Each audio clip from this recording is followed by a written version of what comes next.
అస్సలాము అలైకుం వరహ్మతుల్లాహి వబరకాతుహు.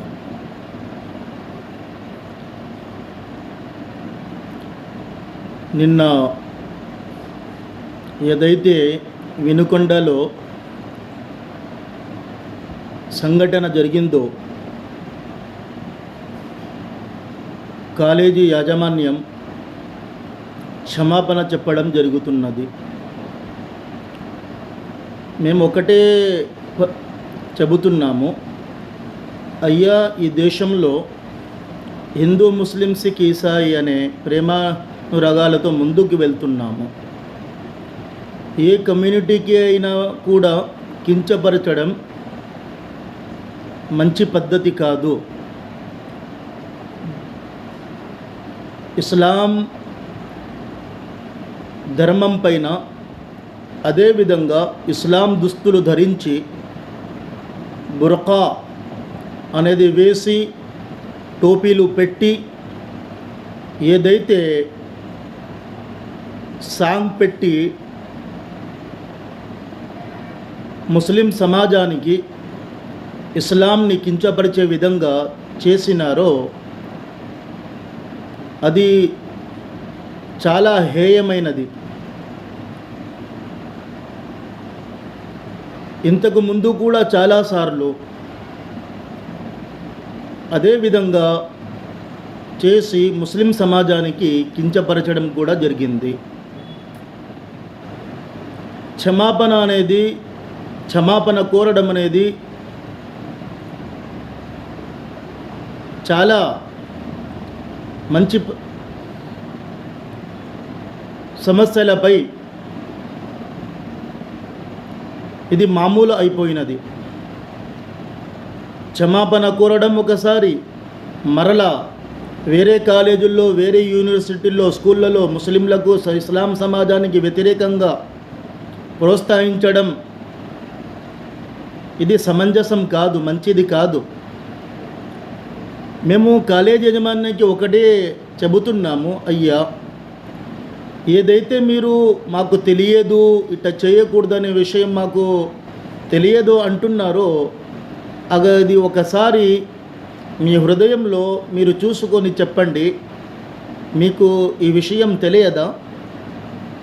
ఎవరి మతాలైనా కానివ్వండి, ఇతర మతాలను కించపరచడం అనేది చాలా హేయమైనది, మంచి పద్ధతి కాదు.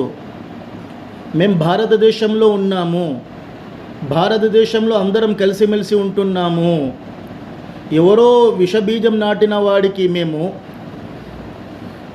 వాగ్నరి దారిలో పోతామంటే భారత రాజ్యాంగము మరియు ఈ విధంగా భారతదేశంలో ఉన్న సోదర భావాన్ని తూట్లు పొడుస్తామంటే ఇది కుదరదు.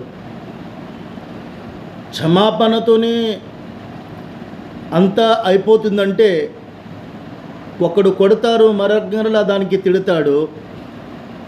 ఈసారి చెప్పినాం కదా, మరలా చెబుతాము. దానికి ఇది సరికాదు. ఏదైతే తప్పు జరిగిందో, ఏదైతే ఒకసారి కాదు, ఒకసారి క్షమాపణ, రెండోసారి క్షమాపణ, ప్రతిసారి క్షమాపణ కోరడం అది మంచిది కాదు. ఇది అలవాటు అయిపోయింది మన దేశంలో. ఏదైతే మన దేశంలో, మన రాష్ట్రంలో రాజ్యాంగం ప్రకారం మరియు చట్ట ప్రకారము ఎవరైతే దీనికి పాల్పడ్డారో వారిపై కూడా చర్యలు తీసుకోవాలి. అదేవిధంగా ఈ యజమాన్యాలపైన కూడా చర్యలు తీసుకోవాలి. అప్పుడే ఎటువంటి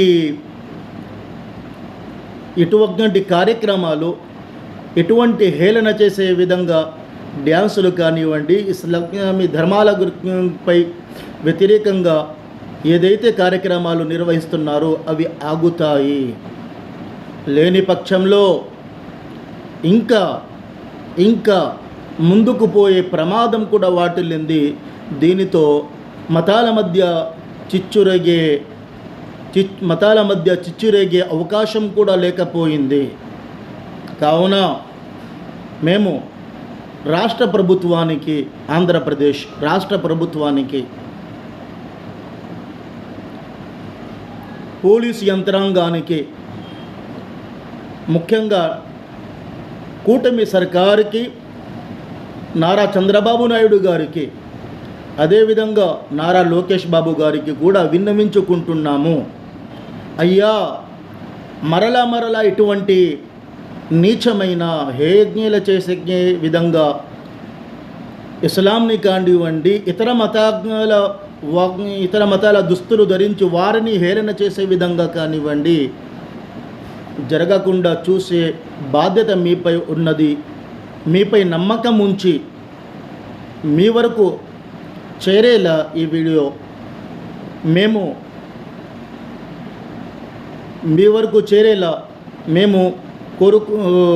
మేము ప్రయత్నం చేస్తున్నాము. మీరు గనక ఇటువంటి చర్యలపై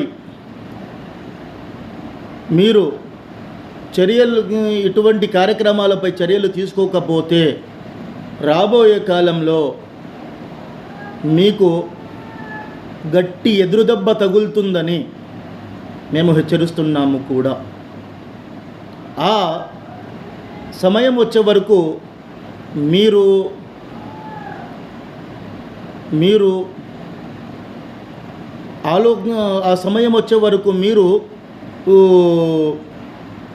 చూస్తూ ఉండరని కూడా మాకు తెలుసు. ఎందుకంటే మీకు ముస్లిం సమాజం యొక్క ఓట్లు కూడా కావాలా, ఇక్కడ ఉన్న హిందూ ముస్లిమ్స్కి ఈసాయి వారి సోదర భావం కూడా ఇక్కడ ఆంధ్రప్రదేశ్లో శాంతి కొరకు ఎంతో అవసరం. ఆ శాంతిని నెలకొల్పడానికి మేము డిమాండ్ చేస్తున్నాము. ఏదైతే ఈ కాలేజీల్లో ధర్మాలకు వ్యతిరేకంగా హేళన చేసే విధంగా ఏదైతే కార్యక్రమాలు నిర్వహిస్తున్నారో వారిపై కట్టడి చేయాలి అని మేము డిమాండ్ చేస్తున్నాము.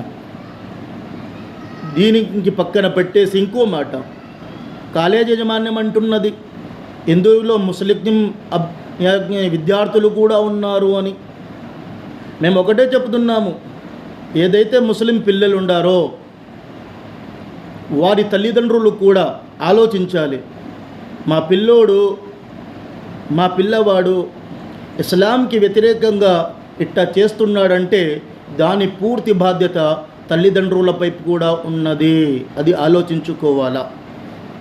చెడు విషయాలలో, చెడు దాంట్లో పిల్లల బాధ్యత తల్లిదండ్రులపై ఉన్నది, కాలేజీ యాజమాన్యాలపై కూడా ఉన్నది. దానికి కప్పిపుచ్చుకోవడం కోసం ఏదైనా చేస్తే అది మంచి పద్ధతి కాదు. ఇస్లాం ధర్మాన్ని అనుసరిస్తున్నాము, ఇస్లాం ధర్మంపై జీవిస్తాము, ఇస్లాం ధర్మంపైనే మరణిస్తాము. దానికోసం ఎంతవరకైనా చట్టం ప్రకారం, రాజ్యాంగం హక్కుల ప్రకారం మేము ముందుకు పోతాము. కావున పార్టీలు ఈరోజు ఉండొచ్చు, రేపు ఉండకపోవచ్చు. మీరు పార్టీలలో ఉండొచ్చు, రేపు ఉండకపోవచ్చు. సమస్యలు వచ్చేటప్పుడు మన ధర్మాన్ని మనం కాపాడుకోవాలా, ఏ ధర్మాన్ని కూడా కించపరచకూడదు అనేదే మా అభిప్రాయం. అస్సలాము అలైకుం వరహ్మతుల్లాహి వబరకాతుహు. షేక్ మొహమ్మద్ జాకిర్ హుసేన్, ఆంధ్రప్రదేశ్ ముస్లిం ఫెడరేషన్ రాష్ట్ర ప్రధాన కార్యదర్శి.